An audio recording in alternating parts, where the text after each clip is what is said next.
تب ظفر نعماتی نے جواب دیا، اس لیے میرے خیال مجھے جواب سکھاتے ہیں۔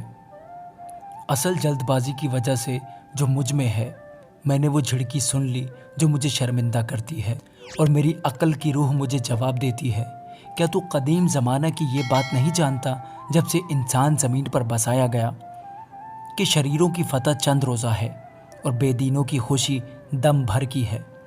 خواہ اس کا جاہ و جلال آسمان تک بلند ہو جائے اور اس کا سر بادلوں تک پہنچے، تو بھی وہ اپنے ہی فضلہ کی طرح ہمیشہ کے لیے فنا ہو جائے گا۔ جنہوں نے اسے دیکھا ہے کہیں گے وہ کہاں ہے؟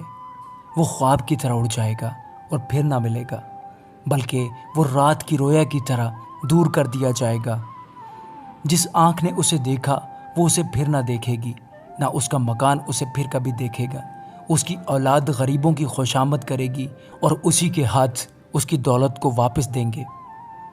اس کی ہڈیاں اس کی جوانی سے پر ہیں، پر وہ اس کے ساتھ خاک میں مل جائے گی، خواہ شرارت اس کو میٹھی لگے، خواہ وہ اسے اپنی زبان کے نیچے چھپائے، خواہ وہ اسے بچا رکھے اور نہ چھوڑے، بلکہ اسے اپنے منہ کے اندر دبا رکھے، تو بھی اس کا کھانا اس کی انتڑیوں میں بدل گیا ہے۔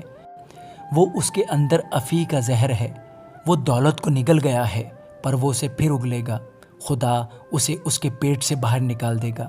وہ افی کا زہر چوسے گا، افی کی زبان اسے مار ڈالے گی۔ وہ دریاؤں کو دیکھنے نہ پائے گا، یعنی شہد اور مکھن کی بہتی ندیوں کو۔ جس چیز کے لیے اس نے مشقت کھینچی اسے وہ واپس کرے گا اور نگلے گا نہیں۔ جو مال اس نے جمع کیا اس کے مطابق وہ خوشی نہ کرے گا، کیونکہ اس نے غریبوں پر ظلم کیا اور انہیں ترک کر دیا۔ اس نے زبردستی گھر چھینا، پر وہ اسے بنانے نہ پائے گا، اس سبب سے کہ وہ اپنے باطن میں آسودگی سے واقف نہ ہوا۔ وہ اپنی دل پسند چیزوں میں سے کچھ نہیں بچائے گا، کوئی چیز ایسی باقی نہ رہی جس کو اس نے نگلا نہ ہو، اس لیے اس کی اقبال مندی قائم نہ رہے گی۔ اپنی کمال آسودگی میں بھی وہ تنگی میں ہوگا، ہر دکھیارے کا ہاتھ اس پر پڑے گا۔ جب وہ اپنا پیٹ بھرنے پر ہوگا تو خدا اپنا قہر شدید اس پر نازل کرے گا، اور جب وہ کھاتا ہوگا تب یہ اس پر برسے گا۔ وہ لوہے کے ہتھیار سے بھاگے گا، لیکن پیتل کی کمان اسے چھید ڈالے گی۔